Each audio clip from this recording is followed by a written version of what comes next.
Hey guys, this is DizzyPW. We're over at the Korean Pavilion booth getting our first talk to Pearl Abyss, who's over here showing off Black Desert. Can you please introduce yourself and tell us a little introduction on Black Desert? Okay. Hello gamers. My name is Brian Oh, a director of business development at Pearl Abyss. Our company was established 2010, and we have been developing our maiden title, Black Desert, 2.5 years. And then, as you can see, our title is MMORPGs that features dynamic action combat in the backdrop of a seamless open world. And so our development team really trying to just complete our closed beta test version in Korea around this autumn. And what have the gamers in Korea been saying about Black Desert so far? Yes, a lot of Korean users really anticipate release of our game in Korea, because these days many online MMORPG game is not released. So Black Desert is one of big anticipated title in Korea as well, because a lot of developers just moved to the mobile market, and then a lot of MMORPG users don't have any chance to enjoy new titles these days. And why is the choice to go with the sandbox? How are you trying to set this game apart? Yeah, the main philosophy of our CEO, Mr. Dale Kim, is to produce and realize the real life in the cyberspaces. So if you take a look at the conventional MMORPG game, it is more like a hack and slash type. So a lot of RPG users really sick and tired of those kind of MMORPG games. So we want users to have more freedom in our game. That's why we want to pursue this sandbox type of MMORPG game. And how has the mounted combat that you've shown in the trailer has been working out in the actual game testing? Yes, about the mounted combat system, we have completed around 80%. So users can enjoy this mounted combat with their own weapons, like a halberd or a sword. So while riding the horses, they can handle their weapons by just left clicking and right clicking. And if they just learn special skills on the mountain combat, they can enjoy this special mounted spells and magic and spells during the horse riding. And are they able to level up their skill with the mounted combat, or does it tie in any way in the RPG elements? Yeah, definitely. For the newbie, it is very difficult to handle the mounted combat. They have to skill up and level up. By leveling up, they can easily handle how to handle this mount, or how to handle their weapons during the mounted combat. And can you tell us a little bit about the part crafting plays in the game?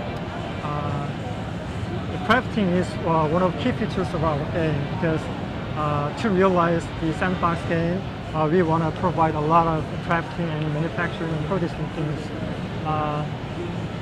For doing this, we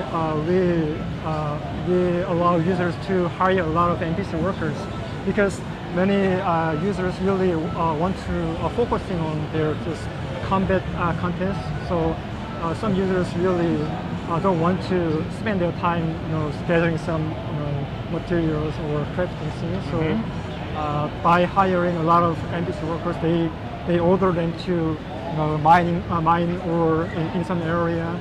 They order the NPCs to move to another area to plant some kind of crops.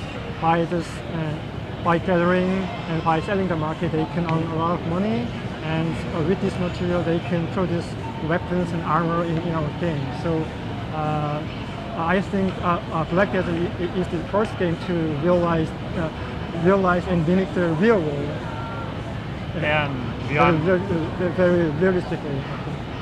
And then I've seen inside the videos you show the people like right here reading the books or playing the music. Is that a part of the gameplay? Yeah, some of the pictures in the video clips is kind of this background, but but many of the NPC action will be will be shown in the real gameplay. They can talk with the NPCs. They can be close to some NPCs, and they will give PCs some special items, or they can get a lot of knowledge from the NPCs. By using this, they can really enjoy the different type of content, unlike other typical MMORPG games. And then with the players, are they locked into any type of faction system in this game, or can everyone just set up their own player-made guilds and take it from there? Actually, our game is not faction-based game. Of course, there are two countries in our background story. But every user has to organize their own guilds, their own team members. So with this guild, they will do large-scale battles and wars among the big guilds. So, for example, strong guilds occupy one castle. By occupying this castle, they can a lot of money by tax or something like that. And on these castles, can you attack them whenever you want, or is there a certain time during the week that you can launch an attack on a castle? How's that work? No, actually, it is not yet to be decided, but I personally expect to prevent a lot of wars and battles in the field. We will just assign special time or terms to allow our castle series content. Okay. And then can you tell us a little introduction to the different classes that players can play as in the game? Yes, this part is very, a lot of users really want to know about this part.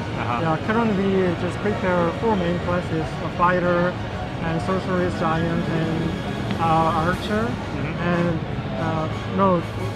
a race is fixed to classes. For example, the archer class is the elf races, and the fighter class is the human races. But we will add a lot of new character and classes to the users, so the users can enjoy a lot of classes.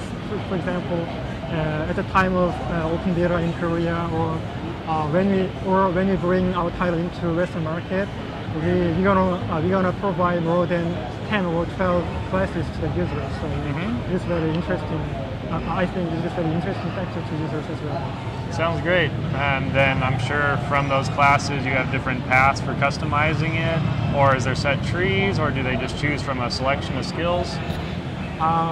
In our game, there's no system like just changing their classes after leveling up. But we have very diversified skill systems. They can develop their skill system in a different way. They can choose what they want in terms of skills. So, and what was the question? I was just asking if it was more like they had a set of skills that they could choose from, or if there was a set tree that they had to go down to reach a certain skill. In each character, it has own just skill trees. So if you just take some kind of skills, it does not give users to transfer their characters into another classes. So it is kind of a fixed type of skills trees. Okay, got it. Perfect. And then last question is, I believe I read that users can build up their own towns themselves. Can you tell us how that system works? No, in our systems, users can only buy the house via auction systems. But they can set up their temporary tent in an open field. And other players can destroy this tent, so they have to defend their own tents. And then, in addition, we plan to provide more than 1,000 housing units to the users. So if they win their auction bid, they can obtain those kind of housing units. Got it. I mean, that's a great introduction to the game. Thank you for taking your time to talk to us, and we can't wait to hear more about some localization and some betas in the future. Okay. good luck finding a publisher as well. Thank you very much. Thank you for having me.